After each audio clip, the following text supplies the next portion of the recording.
pamilya Aquino at mga malalapit na kaibigan ang ika-78 kaarawan ni dating Pangulong Corazon Aquino kanina. Isang espesyal na misa ang idinao sa St. Joseph's Convent ng mga Pink Sisters sa New Manila, Quezon City para sa yumaong Pangulo.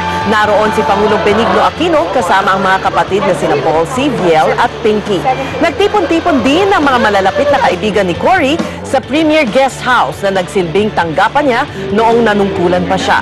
Dito binalikan ng mga miyembro ng gabinete ng dating Pangulo ang kanilang paboritong alaala kasama siya.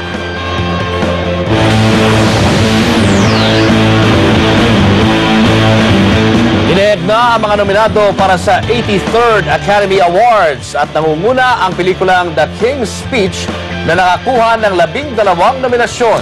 Inaabangan ngayon ang salpukan naman ng 10 pelikula para naman sa Best Picture. Pero ngayon pa lang matunog na ang pelikulang The Social Network na una nang nag-uwi ng Best Drama sa Golden Globes.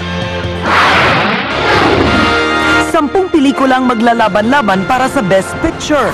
Kabilang na ang Black Swan, The Fighter, Inception ni Leonardo DiCaprio, The King's Speech, The Social Network, at Toy Story 3.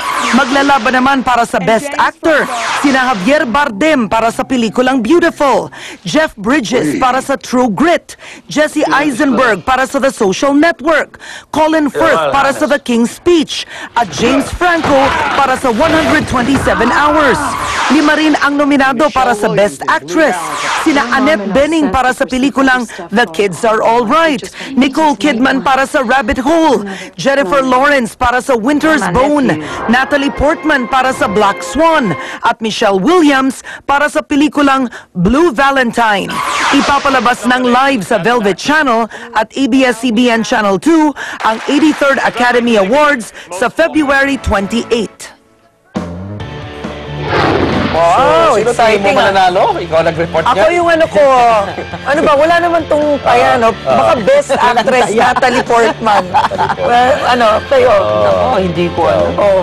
Hindi ko alam. Best Picture mo? Siguro yung, dahil mahilig ako sa Facebook. Social network. Yun na lang. Okay. Pero what a day, ha? Oo. Nagbaha sa Cebu, may sumabog na bus sa Makati. Totoo. Sana naman bukas, ngayon, bagong araw na pala. May mga suggestion dito, dapat daw yung mga bus, lagyan na ng CCTV camera para lahat ng mga pasahero, namomonitor yung mga pumapasok at lumalabas. O mga bus stop na designated na talaga, hindi yung magsasakay ka kung saan-saan. At nabuhay yung SIM registration proposal at national ID. Totoo.